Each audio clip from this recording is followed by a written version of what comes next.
বন্ধুরা, কেমন আছো সবাই? আশা করি সবাই ভালো আছো, সুস্থ আছো। তো আরও একটা নতুন ভিডিওতে তোমাদেরকে স্বাগত জানাই। তোমরা তো জানো আমি এখন ঘুরতে এসেছি। তো আমি এখন আসছি বিষ্ণুপুর বাস স্ট্যান্ডে। এখান থেকে আমরা টোটো ধরে যাব পুরো বিষ্ণুপুর ভ্রমণ করতে। তো আমাদের বাসে যেহেতু অনেকজন আছে, তাই এখানে এখন টোটো বুকিং করা চলছে, টোটোর ভাড়া নিয়ে ডিসকাস করা চলছে। তো চলো বিষ্ণুপুরের যত মন্দির আছে সবগুলো ঘুরে আসি। তো আমাদের টোটো বুক করা হয়ে গেছে। ওনারা 100 টাকা করে বলেছিল, আমরা 60 টাকা করে করেছি। তোমরাও আসলে একটু বার্গেনিং করে নেবে, না হলে ভাড়াটা অনেক বেশিই বলে। তো চলো ঘুরে নেওয়া যাক। আর আমাদের যে টোটোর ড্রাইভার আছে ওনার মুখ থেকেই সব কিছুটা শুনে নেব এই বিষ্ণুপুর ভ্রমণের কাহিনী।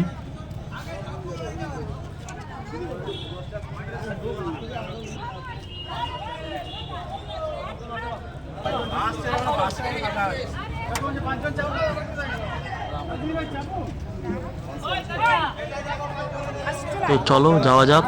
সবাই চলে গেছে, আমরা লাস্টে যাচ্ছি। তো আমরা টোটোয় উঠে পড়েছি, চলো একবারে মন্দিরের সামনে দেখা হচ্ছে। তো আমরা এখান থেকে প্রথম যাব ছিন্নমস্তান কালী মন্দির।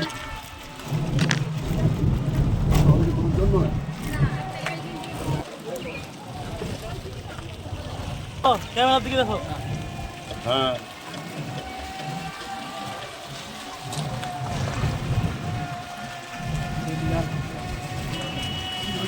হয়ে গেল, একজন চলে গেল, এবারে সেম থাকবে।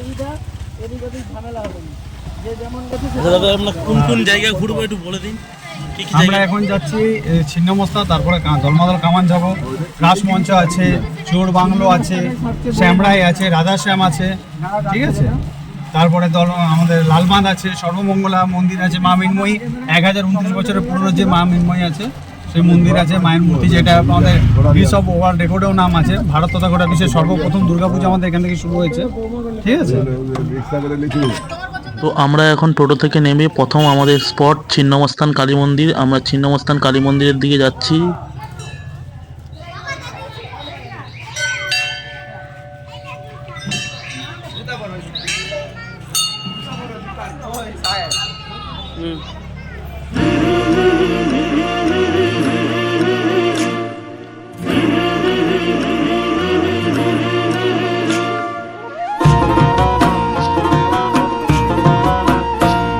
আমার প্রাণের শহর, প্রেমের মাটি, গুপ্ত বৃন্দাবন।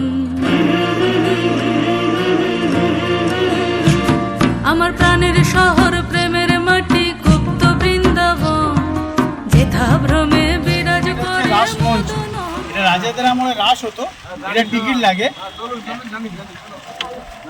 বলতে দেন। যাই হোক, এই মন্দিরটা 3টে ধর্মের সামঞ্জস্য করা হয়েছিল। নিচেরটা এবং উপরের যে গম্বুজটা আছে এটা হচ্ছে মুসলিম সম্প্রদায়। আর বাংলার ঢালু চালা বলতে আমাদের বাংলার বঙ্গ বলতে, এই ঢালু চালা যেটা দেখছেন এটা হচ্ছে বাংলার বঙ্গাব্দ।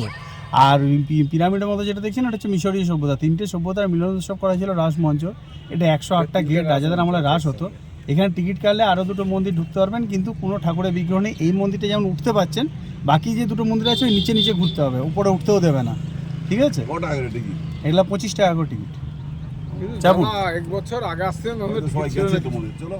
তো বন্ধুরা, এইগুলো ঢুকতে হলে তোমাদেরকে টিকিট কেটে ঢুকতে হবে। 25 টাকা করে টিকিট নেয়। আমাদের হাতে সময় কম থাকার জন্য আমরা টিকিট কেটে ভিতরটা দেখলাম না। তোমরা আসলে দেখতে পারো।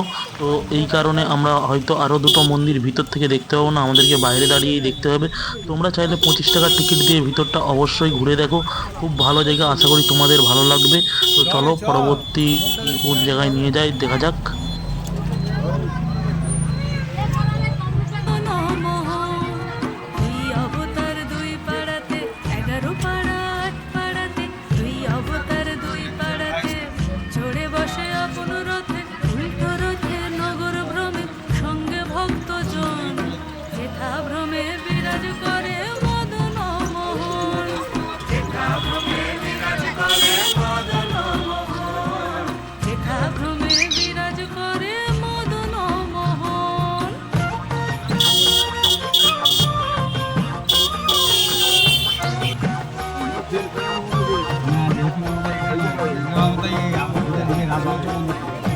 আচ্ছা, সামনে বলো, চুপ করো চুপ করো, টঙ্গা বলো।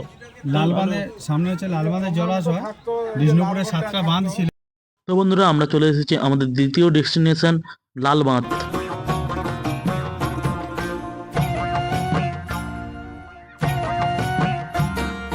কালিন্দির ওই কালো জল তো বন্ধুরা চলো এই লাল মাত্রা দেখা যাক।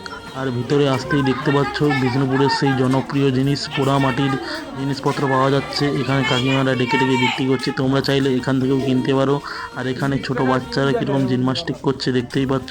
তো চলো এবার আমি এই লালবাগ সম্পর্কে কিছু বলি। কেন এখানকার নাম লালবাগ রাখা হয়েছে? বিষ্ণুপুরের লালবাগ এলাকার নামকরণের পেছনে মৌল রাজা দ্বিতীয় রঘুনাথ সিংয়ের প্রেম কাহিনী জড়িয়ে আছে। কথিত আছে তিনি তার প্রেমিকার লালবাগিনীর জন্য একটি সৌমিল্য প্রাসাদ তৈরি করেছিলেন আর একটি উদ্যান তৈরি করেছিলেন যা লালবাগ নামে পরিচিত ছিল। এটি লালবাগের পাশে অবস্থিত ছিল, যার মূলত মৌল রাজাদের রাজনৈতিক সময়কালকে নির্দিষ্ট করে, তাই এর নাম লালবাগ রাখা হয়েছে। পরীক্ষা বা গড়, এই পরীক্ষা মানে হচ্ছে আমরা যেটা জলের বাউন্ডারি, এখন বাউন্ডারি দেওয়া হতো, আগেকার দিনের সময় পরীক্ষা থাকতো, এইগুলো পরীক্ষাতে জলে কুমির ছাড়া থাকতো যাতে না জল দিয়ে কোনো শত্রুপক্ষ আসতে পারে। তারপর অজগর সাপ থাকতো এই জঙ্গলগুলো, তারপরে সৈন্যরা থাকতো। আর আমার ডান হাতে যেটা দেখছেন ইটের ইমারতের মতো চারদিকটা এই পাঁচিলের মতো করা আছে, এর মাঝখানে চৌবাচ্চার মতো, তার ভিতরে কুঁয়ো ছিল, গোল কুঁয়ো। ওর মধ্যে ধারালো অস্ত্র দেওয়া থাকতো, উপর থেকে ফেলে দিলে চুলে গাঁথা গিয়ে মারা যেত, আর লাশটা বের করে আনতো না, বুঝতে পেরেছেন? ভিতর থেকে চিলচুকুন ভিতর থেকে ভাগার খেয়ে চলে যেত। এই জন্য বলা হয় এটা গুম গড়, মানে গড়ের পাশে এটাকে গুম করে দেওয়ার জায়গা, যেরকম আমরা শ্মশান বলি। এইখানে হচ্ছে শাস্তিযোগ্য হিসাবে পুরো শুলে ফেলে দেয়, বললাম না শুলে চড়ানো হবে, সেরকম শুলে চড়ানো হতো, তাহলে এখানে থেকে আর উঠে আনতো না, ওখান থেকে চিলচুকুন এসে ভাগার খেয়ে চলে যেত। আমরা এখন যে মন্দিরটি যাচ্ছি এটির নাম হচ্ছে শ্যামরাই মন্দির। এর 5টা চূড়া আছে বলে একে পঞ্চরত্ন বা পাঁচচূড়া মন্দির আমরা বলে থাকি। 5টা চূড়া 5টা জাতির উদ্দেশ্যে করা হয়েছিল, বৌদ্ধ, জৈন, পিছনে উড়িয়া, সামনে বাংলা ঢালু চালা রাঢ়বঙ্গ, মাঝখানে অষ্টভুজা বিশিষ্ট গম্বুজাকৃতি মসজিদ। সর্বধর্মই সমান দেখানোর জন্য এটি ভারতের প্রথম স্থান অধিকার করেছে এবং ভারতীয় ডাক টিকিটের স্থান পেয়েছে। এইটি ওই টিকিটটি লাগতো, যেহেতু টিকিট কাটা নেই, আপনারা বাইরে থেকে দেখতে পারেন, সবুজ গেটের বাইরে পুরো মন্দিরটাই যেমন দেখা তেমন দেখবেন। আর টিকিট কাটলে ওই ভিতরটি ঢুকতেন, কিন্তু ভিতরে ঢুকতে পারতেন, ওই ব্যারিকেড আছে, ব্যারিকেডের বাইরেই ঘুরতে হতো।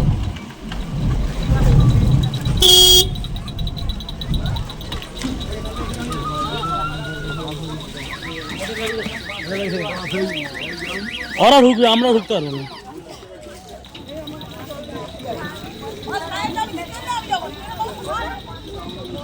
তো বন্ধুরা এটাই সেই বিষ্ণুপুরের বিখ্যাত শ্যামরাই মন্দির। তো তোমরা দেখতে থাকো পুরো ভিডিওটা। বন্ধুরা এবার আমি কিছু শ্যামরাই মন্দিরের সম্পর্কে বলি। 1943 সালে মৌলরাজ রঘুনাথ সিংহ নির্মিত বিষ্ণুপুরের শ্যামরাই মন্দির বা শ্যামরাই পোড়ামাটির টেরাকোটা শিল্পের এক অপূর্ব নিদর্শন। এটি বাংলার প্রাচীনতম পঞ্চরত্ন শৈলব মন্দির, যার দেওয়ালে রাধাকৃষ্ণের লীলা, রামায়ণ, মহাভারতের কাহিনী চমৎকারভাবে ফুটে উঠেছে। 5টি চূড়া বিশিষ্ট এই মন্দিরে পোড়ামাটির কাজের জন্যই বিখ্যাত।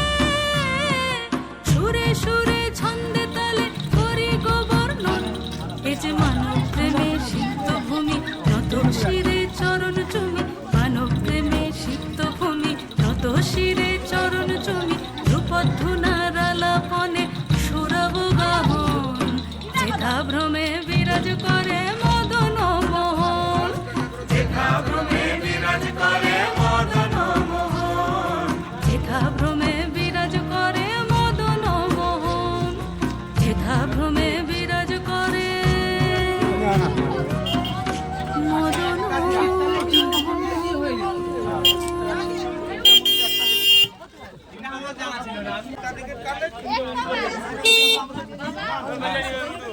আমার কাছে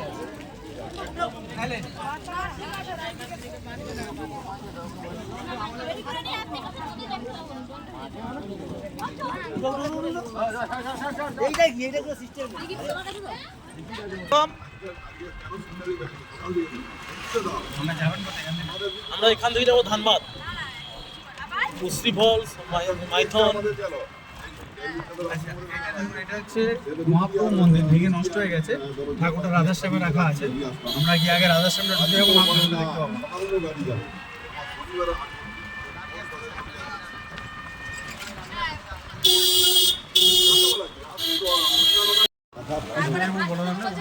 যেমন আছে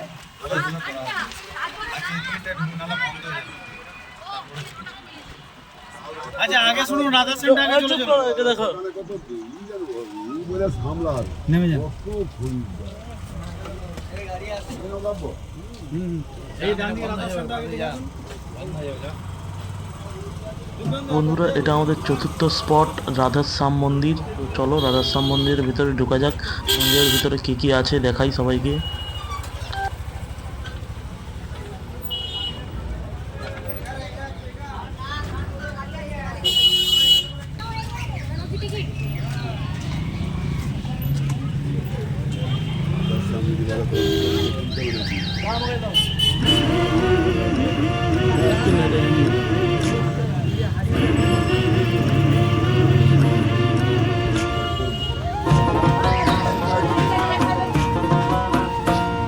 আমার প্রাণের শহর প্রেমের মাটি গুপ্ত বৃন্দাবন। তো বন্ধুরা চলো একটু রাধেশ্যাম মন্দিরের ব্যাপারেও কিছু বলে নিই। তো বিষ্ণুপুরে রাধেশ্যাম মন্দির প্রতিষ্ঠিত 1958 খ্রিস্টাব্দে মৌল রাজা চৈতন্য দেব সিংহের আমলে নির্মিত একটি ঐতিহাসিক জীবন্ত টেরাকোটার মন্দির, যেখানে রাধা ও শ্যাম ও কৃষ্ণ রূপে পূজিত করা হয়। এটি ল্যাটেলাইট পাথরের ওপর নির্মিত এক রত্ন শৈলশীল মন্দির। এই মন্দিরটি মূলত বৈষ্ণব ভক্ত এবং মৌল রাজাদের শিল্প সংস্কৃতির প্রতি অনুরাগের প্রতীক, যা বাংলার পৌরাণিক কাহিনী বা টেরাকোটা শিল্পের অন্যতম এক সেরা নির্দিষ্ট পর্যটক কেন্দ্র। ভ্রমে বিরাজ করে মদন মোহন। বেশি দিন লাস্টিং করে না, যেরকম পিচের জল সেরকম পাথরের সময় বেশি দিন লাস্টিং করতে পারে না। হ্যাঁ, ওই যে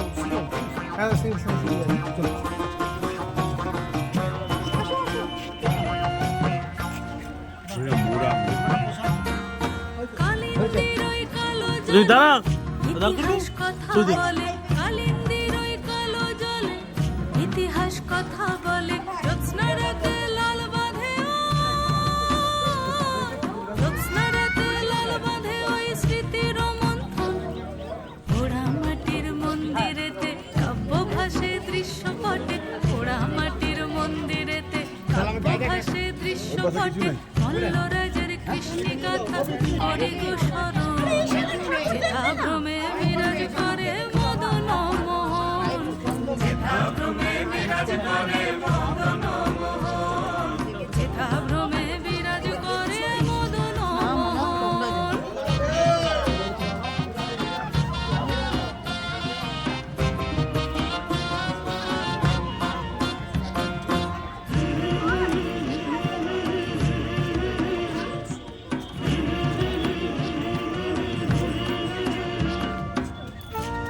ছবি তুলবো।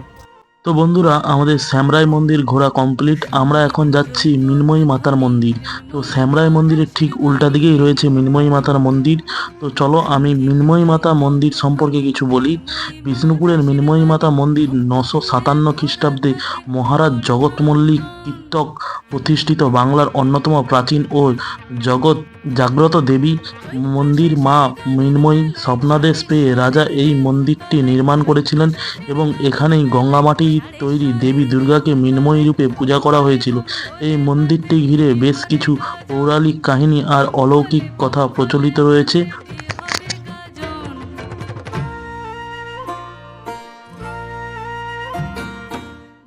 অঙ্গরাগ হয়, নাহলে হয় না, ঠিক আছে? মানে অঙ্গরাগ বলতে গায়ের যে প্রিন্টিংটা হয় সেটা স্বপ্ন দেখালে হয়। গিনেস অফ ওয়ার্ল্ড রেকর্ড আছে, ভারত তথা গোটা বিশ্বের সর্বপ্রথম দুর্গাপূজা এখান থেকে শুরু। আমাদের এখানে গীতা অষ্টমী থেকে দুর্গাপূজা শুরু হয়।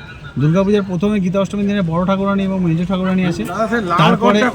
তারপরে তার 7 দিন বাদে মহালয়া, তার 7 দিন বাদে দুর্গাপূজা। লালগড়টা কি জিনিস? চলো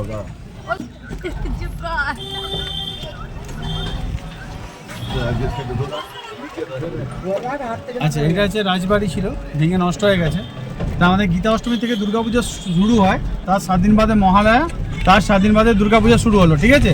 দুর্গাপুজোর 5 দিনই ওইটা নহবতের গেটে নহবত বসে, এই যে নহবত রাধাশ্যাম মন্দিরে দেখলেন তার নহবতটাতে নহবত বসে। এবং অষ্টমীর সময় সন্ধিক্ষণে একটা কামান দেখলেন মিনময় মন্দিরের পাশেই কামানটা আছে, ওইটা অষ্টমীর সন্ধিক্ষণে দরবারের গেটে এনে তোপধ্বনি করা হয়, ঠিক আছে। এবং নবমীর রাতে খচ্চর বাহিনী পুজো করা হয় মা লক্ষ্মী শান্ত করার জন্য, যে 100 বছর কথা যে মহামারীগুলো আছে এগুলো না আসার জন্য শান্ত করা হয়। এটা বন্ধ করে দিচ্ছে, টাইম পেরিয়ে গেছে, ঠিক আছে। এটা বন্ধ হয়েছে, টাইম পেরিয়ে গেছে, বন্ধ হয়েছে। এটা এটা লালজি মন্দির যেমন দেখছেন এরকমই, এটা ল্যাটেরাইট পাথরের উপরে শঙ্খের কাজ। আমরা যেটা এখন সামনে দেখছি এটা হচ্ছে বৃহত্তরুণ দুর্গ। এই দুর্গটায় 3টে দরজা দেখছেন, 3টে দরজার কপাট ছিল, কপাটগুলো খুলে নেওয়া হয়েছে, ঠিক আছে। কপাটগুলো খুলে নেওয়া হয়েছে এবং দু সাইডে গুপ্ত অস্ত্র চালানো হতো রাজার। বলো এইটা আপনার জেলখানাটা দেখলেন। তা যাই হোক, রাজা যদি অনুমতি ছাড়া কেউ আসতো, ওইখানে হচ্ছে ক্ষুদ্রতম গেট, ওইখান গেট থেকে সিগন্যাল তো এইখানে এই 1 নম্বর 2 নম্বর গেটের থেকে গুপ্ত অস্ত্র চালানো হতো, যেমন তীর ধনু বর্ষাতি এইসব চালানো হতো। আর এই 1 নম্বর 2 নম্বর গেটের উপরটা গম্বুজটা দেখবেন কোনো লক মানে ঢালাই ফেলাই নেই, এটা খিলানের কাজ বলা হয়, লক সিস্টেম। ওই যে একটা লক সরতে এসছে, এটা থেকে দেখে ওদিকে বেরিয়ে যান, এদিকে আসার দরকার না, আমরা ওদিকে চলে যাচ্ছি টপকে দেখে একটা ওদিকে চলে যান, ওদিকে বেরিয়ে যান। বন্ধুরা, আমাদের 7 নম্বর ঘোরার জায়গা বৃহত্তরম দুর্গ। তো চলো এই দুর্গের ভিতরে ঢোকা যাক। আর এই বৃহত্তরম দুর্গের সম্পর্কে কিছু বলে রাখি। বিষ্ণুপুরের পুরাতন দুর্গার গেট বা স্থানীয় ভাষায় প্রচলিত ভাষায় বড় পাথর গেট হলো এটি মৌল রাজাদের আমলে নির্মিত একটি ঐতিহাসিক প্রবেশদ্বার। এই তরণীটি সম্ভবত 1700 শতাংশে শত্রুদের আক্রমণের থেকে রাজনৈতিক সুরক্ষা নির্মিত করা হয়েছিল। এটি মূলত মৌল রাজাদের সামরিক শক্তি ও দুষ্টিক দুর্গের পর্দাবর্তে ছিল। এটির বিশেষ গুরুত্ব ছিল স্থানীয়ভাবে এটি গড় দরজা নামে পরিচিত হলেও মৌল রাজাদের শত্রুর হাত থেকে বাঁচার জন্য এই পাথরের তোরণটা তৈরি করতে হয়েছিল।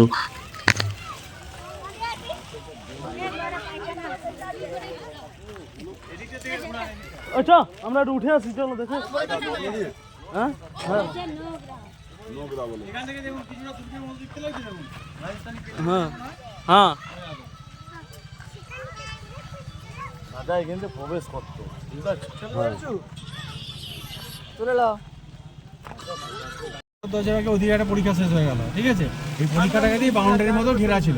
আর এই কামানটাতে ওই অষ্টমী সন্ধিক্ষণে যে তোপধ্বনিটা করা হয়, এই কামানটা এখানে তোপধ্বনি করা হয়, বুঝতে পারছেন।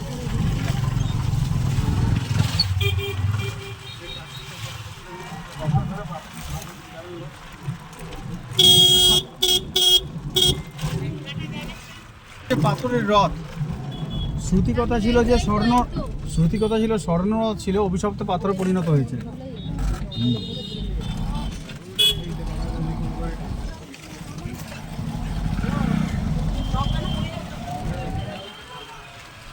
এগুলো সব মন্দিরগুলো এরকম মনে হচ্ছে তো, আবার আপনি গিয়ে একবার ক্যাটালগটা আমাদের দেখবেন, সবগুলোই আলাদা, একসঙ্গে একইভাবে দেখলে মনে হয় যে না একই জিনিস। সে বাজারে আলু কিনতে যাওয়ার মতো, সব আলুই একই, কিন্তু এদিক ওদিক ডিজাইন।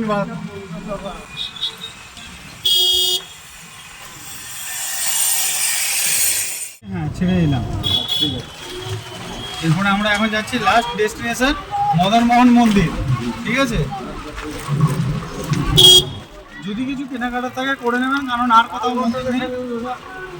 দাদা লালগড় বন্ধ আছে, লালগড় একটা পার্ক আমাদের এসডিও তখন রেড করেছিল, ওখানে নোংরামো হচ্ছিল বলে এখন বন্ধ আছে, ওটা খোলেনি।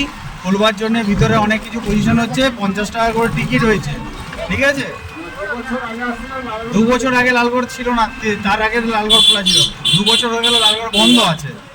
আপনি তাহলে যখন এসেছেন তখন ছিল আপনারা এখানে তোমাদের কি শ্রাবণী মেলা না কি ছিল? শ্রাবণী মেলা তো বাস স্ট্যান্ডের পাশে। না আপনারা গেছেন তারপরেই তাহলে বন্ধ হয়েছে। যাই হোক 2 বছর হলো বন্ধ আছে। হ্যাঁ না ওই ওখানে লালগড়ে তো দেখেছেন কীরকম জিনিস, তো সেই হিসাবে একদিন রেড হয়েছিল দিয়ে বন্ধ করে দিয়েছিল। এখন সেই জন্যে স্টুডেন্ট যাতে না ঢুকতে পারে বা এগুলো 50 টাকা করে টিকিট করেছে, বুঝতে পারলেন। আর একটু ডেকোরেশন চেঞ্জ হচ্ছে, মানে কাজ চলছে। ভোটে যা হবে ভোটের পর তাহলে কিছু পাবে না। আর ওর এখন কথা, আচ্ছা এই ডান দিকে দেখুন গাছের মধ্যে গণেশটা দেখুন, গণেশের মুখটা।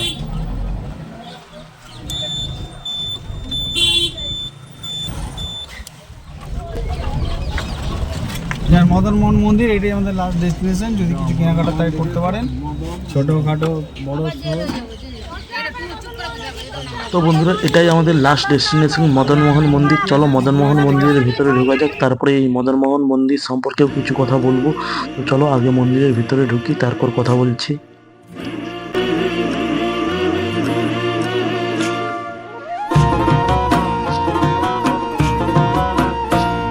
আমার প্রাণের শহর প্রেমের মাটি গুপ্ত বৃন্দাবন। তো বন্ধুরা, এবার চলো বিষ্ণুপুরের মদনমোহন মন্দির সম্পর্কে কিছু বলা যাক। বিষ্ণুপুরের মদনমোহন মন্দির 1698 খ্রিস্টাব্দে মৌল রাজা দুর্যোগ সিংহ বা দেবকীর্তন নির্মিত একটি ঐতিহাসিক টেরাকোটার মন্দির, যা পোড়ামাটির স্থাপত্যের জন্য বিখ্যাত।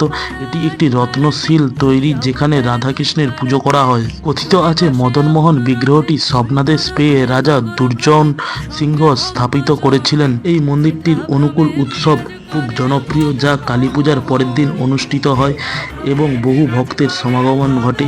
এই মন্দিরটি বর্তমানে ভারতের প্রাণতাত্ত্বিক সংরক্ষণে ASI দ্বারা সংরক্ষিত। তোমরা যদি এই মন্দিরের পৌরাণিক কাহিনী ও অলৌকিক ঘটনা নিয়ে আরও একটা ভিডিও চাও, তোমরা আমাকে কমেন্ট করে বলতে পারো, এর পুরো ভিডিও আমি নিয়ে আসব। তো চলো এখন মন্দিরটা পুরোপুরিভাবে দেখতে থাকো।